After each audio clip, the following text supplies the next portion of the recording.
a gente sofre, né? A gente corta um dobrado nessa vida. Mas será que todo esse sofrimento que a gente tem que passar aqui toda hora, será que tem uma recompensa? Será que tem algum momento em que a gente pode olhar para toda essa prova, toda essa expiação que a gente passou e a gente ter a sensação de que, ufa, missão cumprida? Será que a gente tem esse direito de ter a sensação de missão cumprida ao longo da nossa vida? Eu estou aqui no capítulo 5, Bem-aventurados os aflitos, e eu estava lendo um trechinho aqui e gostaria de conversar com vocês aqui hoje. Então, seja bem-vindo para mais um Abrindo o Evangelho. Bem-vindo a Rio Paz Amor, bem-vindo a Shirley, bem-vindos todos que estão vindo aqui ao vivo para poder participar desse Abrindo o Evangelho no meio de um feriado, no Abrindo o Evangelho sobre, quer dizer, não é sobre o Dia das Crianças, mas em pleno Dia das Crianças. Então sejam todos muito bem-vindos. Vamos trazer a nossa criança interior para vir para cá, para a gente poder conversar sem medo do julgamento, sem medo das perguntas que a gente possa fazer e das dúvidas que possam vir durante essa abertura do Evangelho.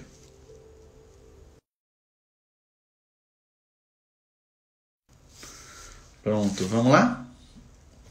Bom dia, bem-vindos. Então vamos lá, gente. Estou aqui com essa edição do Evangelho segundo o Espiritismo. Estou aqui na página 112, capítulo 5, Bem-aventurados os aflitos. Eu vou voltar um pouquinho só para a gente poder contextualizar, tá? Vamos lá. Como a gente costuma fazer aqui, deixa eu pegar o início do capítulo. Pronto. Bem-aventurados os aflitos. Nesse capítulo, o Evangelho traz a justiça das aflições, causas atuais das aflições, causas anteriores das aflições, esquecimento do passado, motivos de resignação, o suicídio ou a loucura. E aí depois ele vai trazendo várias instruções dos Espíritos a respeito das aflições. Então, quando a gente está trazendo bem-aventurados os aflitos, a gente está lembrando lá do Sermão da Montanha, lá daquela conversa sobre os bem-aventurados esses, bem-aventurados aqueles. E hoje é dia da gente conversar sobre os aflitos. Ou seja, eu, você, todos nós.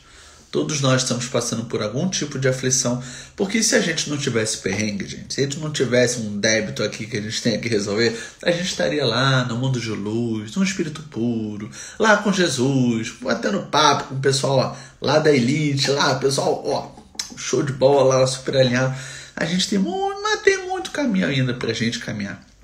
Então vamos conversar um pouquinho sobre essas aflições, por que elas acontecem e como que a gente pode lidar de um jeito melhor com elas. Bem-vinda, Márcia Carijó. Que bom te ver aqui. Bom dia, Shirley. Então vamos lá, vamos ler esse trechinho aqui que a gente separou hoje. O trechinho que apareceu, que a gente abriu aqui, está dentro do causas anteriores das aflições. Então o que é que gera as nossas aflições, os nossos perrengues, nossos sofrimentos, as dores que a gente está vivendo hoje? Então vamos entender aqui um pouquinho. Causas anteriores das aflições. Mas se há males nessa vida, cuja causa primária é o homem, outros há também aos quais, pelo menos na aparência, ele é completamente estranho e que parecem atingi-lo como por fatalidade. Tal, por exemplo, a perda de entes queridos e a dos que são o amparo da família. Tais ainda os acidentes que nenhuma previsão poderia impedir. Os reveses da fortuna, que frustram todas as precauções aconselhadas pela prudência. Os flagelos naturais, as enfermidades da nascença, sobretudo as que tiram a tantos infelizes os meios de ganhar a vida pelo trabalho, as deformidades, a idiotia e o cretinismo. Os que nascem nessas condições certamente nada hão feito na existência atual para merecer, sem compensação tão triste sorte que não podiam evitar, que são impotentes para mudar por si mesmo e que os põem à mercê da comiseração pública. Porque, pois, seres tão desgraçados, enquanto ao lado deles, sob o mesmo teto, na mesma família, outros são favorecidos de todos os modos. Então aqui a gente está falando sobre aflições que não foram geradas nessa vida, mas porque a gente precisa passar por algum tipo de deformidade, algum tipo de condição, alguma roda da fortuna aconteceu que a gente precisa passar por uma certa dificuldade. Faz parte da nossa evolução moral, da nossa evolução espiritual. Tá? Então, a abrir aqui o contexto sobre um pouquinho de aflições e a gente vai para o ponto que a página abriu aqui para a gente hoje. Então é uma mensagem aí que a espiritualidade mandou para a gente que a gente precisa ouvir. Então é para mim, é para você, é para todos nós. Vamos lá. Ponto 9. Não há crer, no entanto, que todo sofrimento suportado nesse mundo denote a existência de uma determinada falta. Muitas vezes são simples provas buscadas pelo espírito para concluir a sua depuração e ativar o seu progresso. Assim, a expiação serve sempre de prova, mas nem sempre a prova é uma expiação. Você já teve dúvida sobre isso? Sobre qual é a diferença de prova e de expiação, já que a gente está num planeta de provas e expiações? Vamos continuar aqui. Provas e expiações, todavia, são sempre sinais de relativa inferioridade, porquanto o que é perfeito não precisa ser provado. Bom dia, Márcia. Comenta aqui no chat, comenta aqui se você já teve dificuldade sobre o que é prova, o que é expiação. E se você sabe descrever com suas próprias palavras, comenta aqui comigo e com todo mundo que está aqui. Na sua percepção, o que é uma prova e o que é uma expiação? Eu vou lendo aqui um pouquinho, depois eu volto para poder comentar. Pode, pois, um espírito haver chegado a certo grau de elevação e, nada obstante, desejoso de adiantar-se mais, solicitar uma missão, uma tarefa para executar, pelo qual tanto mais recompensado será se sair vitorioso. Então, às vezes, o espírito está super evoluído, uau, já venci várias provas, várias expiações, estou subindo. Mas, às vezes, o espírito pede para vir em missão porque ele tem a sensação de que pode melhorar algum ponto. E claro que, passando por aquela missão, ele também será recompensado espiritualmente. Pelo qual, tanto mais recompensado será se sair vitorioso, quanto mais rude haja sido a luta.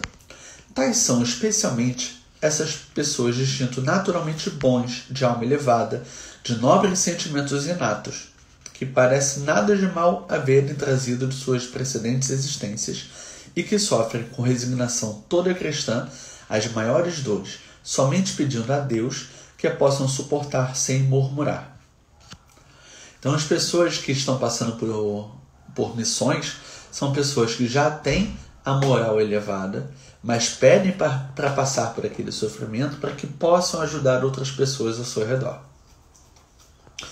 Pode-se, ao contrário, considerar como expiações as aflições que provocam queixas e impedem o homem a revolta contra Deus. Impelem o homem a revolta contra Deus. Então, considerar como expiação as aflições que provocam murmúrios, que provocam queixas e fazem o homem confrontar Deus. Sem dúvida, o sofrimento que não provoca queixumes pode ser uma expiação, mas é indício de que foi buscada voluntariamente antes que imposta e constitui prova de forte resolução, o que é sinal de progresso. Então, meus amigos, o que a gente pode entender aqui do que é prova e o que é expiação? Digamos que você tenha cometido um erro no passado. Vamos pegar uma coisa aqui séria, por exemplo, você causou um mal, você trapaceou, você deu uma rasteira num amigo de trabalho, num colega de trabalho, tá? E aquele mal que você causou detonou a família dele, detonou o estilo de vida dele, por exemplo. Digamos que ele tenha cometido suicídio por causa de tudo aquilo ali que tinha acontecido, tá? Então, um desastre. Romance espírita mesmo para a gente pensar, tá? Então, numa vida pregressa, você estava trabalhando com um colega, você deu uma rasteira nele, e você conseguiu uma promoção, você conseguiu lá os seus ganhos, né? E ele passou por todo esse sofrimento. É natural que depois vocês desencarnados, vocês conversem, ou de repente você desencarnado, você conversa durante seu planejamento reencarnatório, que você perceba com a visão do todo, não só com a visão pequena que a gente tem encarnado, mas com a visão do todo, ou você seja orientado, ou você mesmo peça para reparar o mal que você causou ao seu colega, ao seu irmão. Então, naquele momento, você com a consciência mais expandida, percebendo a sua autorresponsabilidade, você pode pedir para vir nessa vida, por exemplo, com uma dificuldade de enriquecimento. para que você valorize o pouco material que você vai conquistar ao longo da vida, já que naquele momento você conquistou material sacrificando um colega. Então pode ser que nessa existência você venha com a seguinte solicitação: eu não quero ter tanto apego material, porque eu preciso entender como é que é a vida que o meu irmão sofreu por minha causa. Então pode ser que você tenha passado por um planejamento reencarnatório em que você venha nessa vida para viver uma, por exemplo, expiação. Eu não estou dizendo que faltar bens materiais seja uma expiação. Tá? Não estou dizendo que isso seja. Se eu sou pobre, eu estou expiando. Não, não é isso que eu estou dizendo. Mas dentro do planejamento reencarnatório, você vem com uma dificuldade para que você possa enxergar a vida de uma forma diferente. Vou pegar um outro exemplo, tá? Digamos que você tenha utilizado as suas mãos para você causar um mal às pessoas durante uma existência. Por exemplo, você enforcou alguém, você matou alguém, tá? Pode ser que como expiação, numa vida seguinte, não precisa nem ser necessariamente a próxima vida, mas numa vida seguinte, você venha com alguma deformidade, com alguma dificuldade nas mãos. E às vezes a gente se pergunta, meu Deus, mas por que o irmão nasceu com o organismo perfeito e aquela pessoa nasceu cheia de deformidade nas mãos? Não é dessa vida, né? É de uma vida pregressa. Então, uma expiação. A pessoa pode ter nascido com alguma deformidade nas mãos, ou ela pode até perder as mãos durante a existência. Ela pode ter nascido com as mãos perfeitas, mas, por exemplo, num acidente de trabalho, ela perdeu a mão. E aí agora ela vai precisar lidar ao longo da vida dela sem o uso das mãos. E eu sei que a gente aqui encarnado, enxergando o sofrimento, passando pelo sofrimento, eu sei que é difícil para Dedéu a gente conseguir internalizar isso. Mas com uma visão mais abrangente, mais conectada com a espiritualidade que nos faça compreender isso, uma visão abrangente faz a gente entender que aquele espírito réprobo, aquele espírito que cometeu um mal com as mãos, o fato dele não ter as mãos naquele momento vai fazer ele refletir mais sobre o valor de ter as mãos. Faz sentido isso para você? Comenta aqui se faz sentido para você. Então, o fato dele não ter as mãos naquele momento é uma expiação. Faz ele perceber um débito pregresso, faz ele valorizar mais as mãos ao longo daquela existência. A Márcia está trazendo aqui para a gente. Expiação é a necessidade do espírito. Provas são as situações que o espírito pediu para pôr à prova sua evolução moral e espiritual. Excelente, Márcia. Excelente. Expiação é a necessidade do espírito. Então, dentro desse contexto que eu falei, por exemplo, você utilizou mal as suas mãos, aí numa vida seguinte você vem sem a mão. Né? Ali é uma necessidade do espírito. O espírito precisa passar por aquela situação sem as mãos para que ele aprenda, para que ele compense aquele mal que ele causou. E aí vem justamente uma prova envolvida. Pode ser que uma prova venha separada, pode ser que a prova venha justamente nesse contexto da expiação. O que é a prova, como a Márcia trouxe aqui? São as situações que o espírito pediu para pôr à prova a sua própria evolução moral e espiritual. Então, uma das provas que pode ser, a gente passou uma dificuldade, uma dificuldade de acesso, a gente passou por uma miséria muito grande em determinada vida, e aí na vida seguinte a gente tem mais facilidade de, por exemplo, questões materiais. Então eu tenho uma fortuna facilitada, eu tenho acesso às pessoas que vão me ajudar de um jeito mais fácil. Isso pode ser uma prova. Por que pode ser uma prova? Porque são situações que a vida nos está colocando para que a gente se teste, para saber se a gente evoluiu moral espiritualmente ou não. O dinheiro, os bens materiais, eles trazem acesso, eles trazem poder. E é o que você vai fazer com esse poder? Você pode utilizar essa fortuna que você tem nessa existência para poder ajudar outras pessoas, ou você pode utilizar essa fortuna para benefício próprio. na vida que nós estamos vivendo aqui, vendo pedacinho, a gente vai pensar, pô, mas eu mereço. Olha só o que eu consegui, eu conquistei, eu mereço. Agora, lembra da visão ampla. Lembra da expansão na consciência. Sabendo que a gente não leva absolutamente nada dessa vida, será que só o acumular apenas para si está trazendo algum benefício para você? Está te proporcionando uma oportunidade de ajudar outras pessoas ao seu redor? Sabendo que a gente vem para esse planeta apenas para lidar com pessoas, não acumular posses? As posses que eu acumulei durante toda uma existência, pensando, não, eu estou fazendo isso pelo futuro dos meus filhos e das minhas próximas gerações. Eu não sei quem é o espírito que vai vir como meu filho. Eu não sei qual vai ser a capacidade de administração das minhas próximas gerações. Eu não sei se faz parte da prova ou da expiação do espírito que vai vir futuramente como meu filho, justamente perder tudo aquilo que eu conquistei. E aí, quem sou eu para culpar o meu filho de ter perdido tudo aquilo que eu conquistei? A prova da riqueza é uma das provas mais difíceis que a gente tem que lidar. E é natural que a gente aqui na Terra pense, eu quero riqueza, eu quero matéria, eu quero conforto, por favor, me ajuda, me ajuda, me ajuda.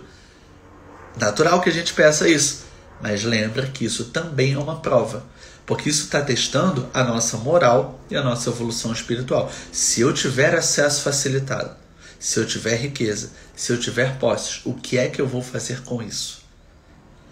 É uma decisão difícil.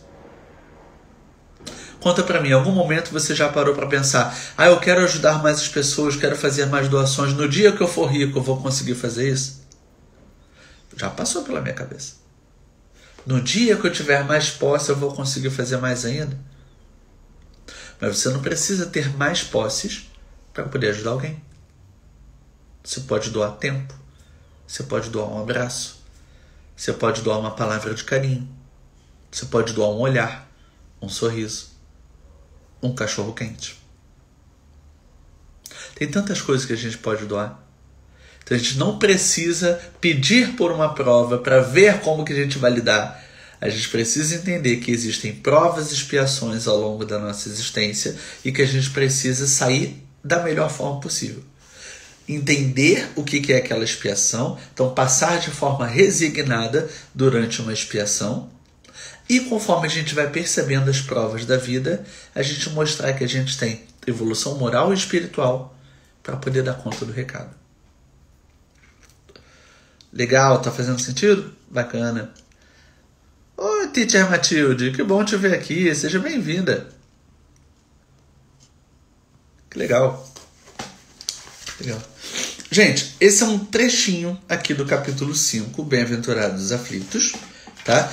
Tem muita coisa legal aqui. Só para vocês terem uma ideia, o próximo ponto aqui é esquecimento do passado. Né? Eu acho que a gente já puxou aqui no Abrindo Evangelho essa parte aqui do esquecimento do passado. Né? Poxa, mas por que eu tenho que esquecer do passado? Não seria mais fácil se eu lembrasse dos perrengues que eu cometi no passado para poder resolver agora? Seria muito mais fácil. Pois é, mas imagina se eu lembro que lá no passado eu posso ter traído a minha própria mãe e meu próprio pai. Como que eu ia lidar com eles nessa existência? Com culpa, com remorso, com medo. É por isso que a gente precisa esquecer do passado. A gente tem a intuição que a espiritualidade nos traz o tempo todo. Quanto mais você estuda o Evangelho, quanto mais você pratica a caridade, quanto mais você vai treinando a sua mediunidade, mais conectado você está com a espiritualidade. Então, o teu espírito protetor, ele está lá intuindo você o tempo todo agir de uma maneira correta. Mas ele não pode falar para você, cuida daquela pessoa ali, porque na outra vida você machucou aquela pessoa, então você tem que estar aqui para isso. Não. Aí vem o livre-arbítrio. Aí vem o que eu escolho fazer nessa situação aqui. Vou fingir que não vi, vou ignorar aquele pedido de ajuda ou vou ajudar? É você que escolhe. Mas a gente sempre sabe o que é certo e o que é errado. Mas a gente escolhe o quanto a gente vai caminhar com mais certos do que com mais errados. Também, Márcia, adoro esse capítulo do Evangelho. Adoro mesmo. Então, gente, Se você tiver essa edição aqui, ó, do Abrindo Evangelho, da FEB, do Evangelho segundo o Espiritismo, o capítulo começa na página 103, tá? Aqui. Tá todo marcado, tá com etiqueta, o meu evangelho é assim, tá? Então, muito legal, vale a pena aí ficar de missão para o lar ao longo dessa semana, tá? Você lê aí Bem-aventurados aflitos. Tem muita sacada, muito sacode também nesse capítulo aqui do Evangelho. Beleza?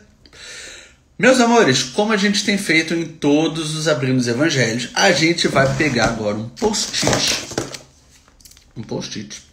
E a gente vai anotar uma palavra, uma frase que tenha conectado com a gente ao longo dessa abertura do Abrindo Evangelho. Se você não tiver post-it, pode ser um pedacinho de papel, pode ser o seu caderninho de anotações, você pode fazer onde você quiser. Agora, comenta aqui para mim. Comenta aqui o que você teve de sacada nesse nosso encontro de hoje.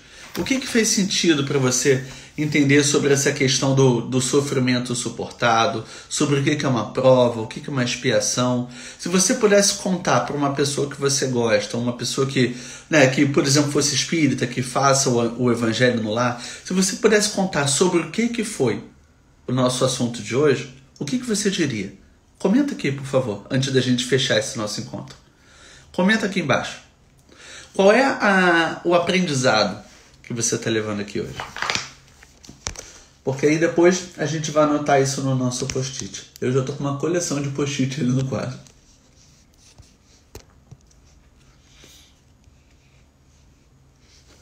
Eu achei legal uma das passagens aqui que fala que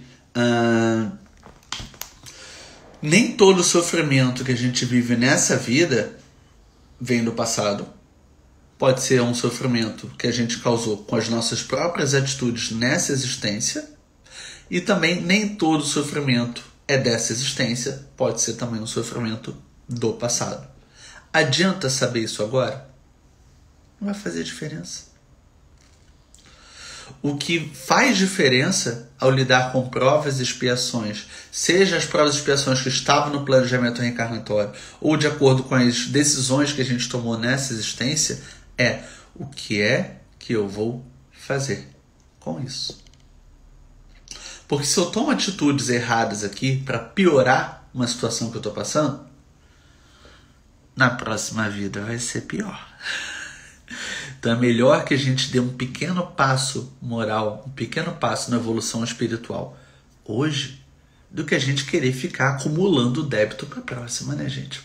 Eu sei que tem muito amigo espírita, e eu me incluo nessa também, eu já passei muito por isso, tá? Tem muito amigo espírita e fala, ai, que bom que tem uma outra existência, né? Vou acumular os débitos todos para frente. Gente do céu, faz isso não. Faz isso não, que a gente não sabe ainda quantas vezes a gente vai encarnar nesse planetinha. Esse planetinha está chegando no momento de regeneração, você já ouviu falar nisso? Então, se a gente vai deixar esse planeta se regenerar, será que a gente está pronto para continuar encarnando nesse planetinha? Ou a gente vai como um exilado de capela? Será que a gente vai para um planetinha menos evoluído para lidar com pessoas, com irmãos mais grotescos?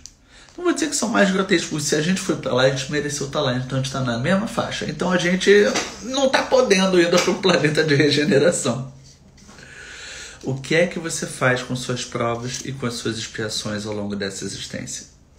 É você que define se na próxima vida você vai ter uma prova ou você vai ter uma expiação. Tudo depende do que você faz nessa existência aqui. Tudo depende das suas escolhas, das suas atitudes. E eu me incluo nessa. Tudo que eu falo para você, eu estou colocando aqui para dentro também. Tá? Quanto mais conscientes nós estivermos das nossas próprias escolhas, melhor será o futuro. O futuro nessa existência e na próxima existência. Legal? Meus amigos, vamos fechar aqui então. Eu vou escrever o meu post-it. Vou postar aqui agora. O meu quadro já está cheio de post-it. Deixa eu mostrar ali para vocês.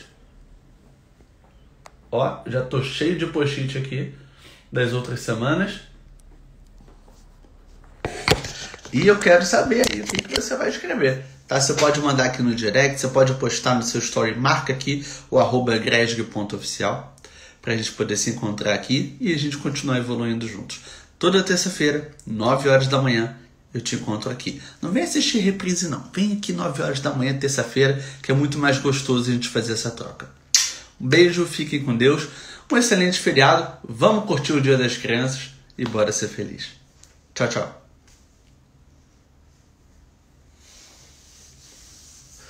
Valeu, Shirley. Que bom que você veio. Ah, Márcia escreveu aqui. Estar mais consciente da nossa caminhada evolutiva. Excelente, Márcia. Excelente. E aí, se você quiser fazer como a gente está fazendo assim, coloca aqui no post-it e coloca num quadro, coloca do lado da mesa de trabalho. Eu estou colecionando aqui. A ideia, na verdade, é manter durante uma semana, né, para a gente sempre lembrar do que foi essa passagem aqui. Mas eu confesso que eu não estou descolando eles, não. Estou colocando todos eles juntos ali. Tá? Um excelente feriado. Tchau, tchau.